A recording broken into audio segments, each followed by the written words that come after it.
Now for our second example of an optimization problem where we will need to create the function that models the situation, we have the following.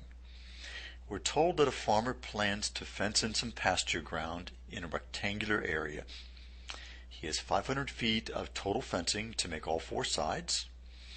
And so we have two questions to answer. What dimensions should he give to the pen to maximize the area? And what will be the maximum area? So why don't we begin by letting the width of the rectangular region be x.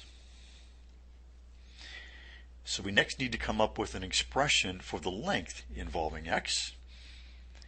And I think you remember from earlier work that you know the perimeter of a rectangle is equal to twice the length plus twice the width. So since we have 500 feet of fencing, that would mean that we have the perimeter being equal to 500.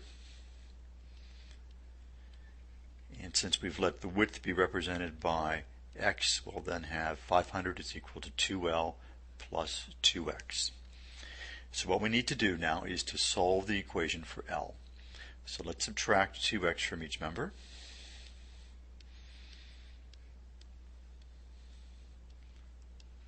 And if we divide each side by 2, we have then L is equal to 250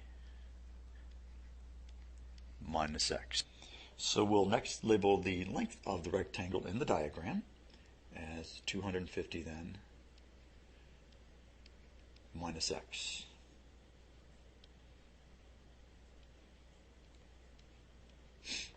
Now we are asked to maximize the area, so why don't we let y represent the area of the rectangle.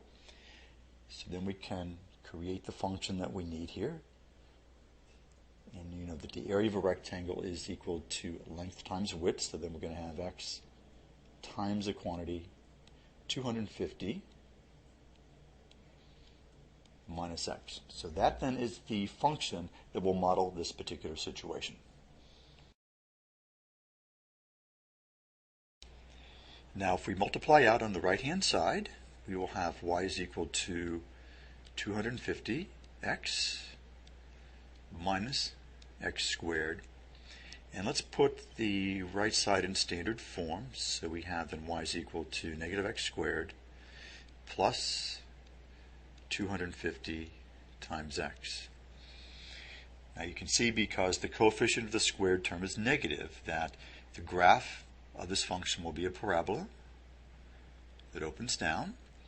And so, as with the other examples we've looked at, the key to answering the question here will be to find the vertex of the parabola, because the y-coordinate then of the vertex will be the maximum value of the function, which for us will be then the maximum area.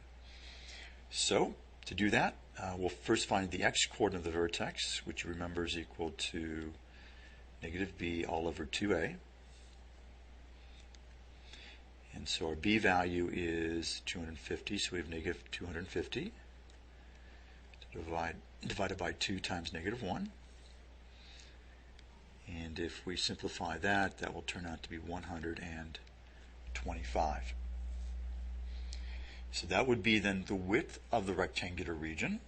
And if we would like to find the length, we know that the length, you remember, is equal to 250 minus x.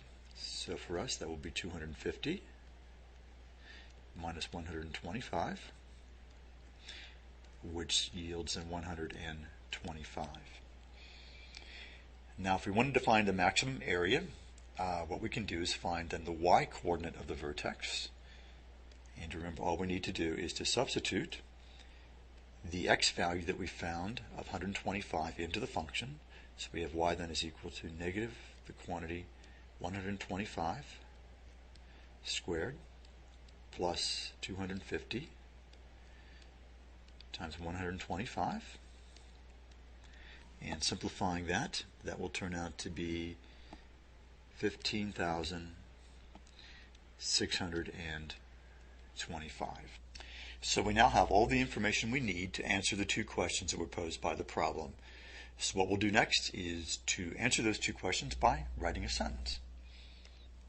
So we write then that the dimensions that produce the maximum area are 125 feet for the width and 125 feet for the length. And the maximum area is 15,625 square feet. Now, did it surprise you that the dimensions that produce the maximum area actually turn out to be the same? Which means that the region that encloses the maximum area in this case actually is a square.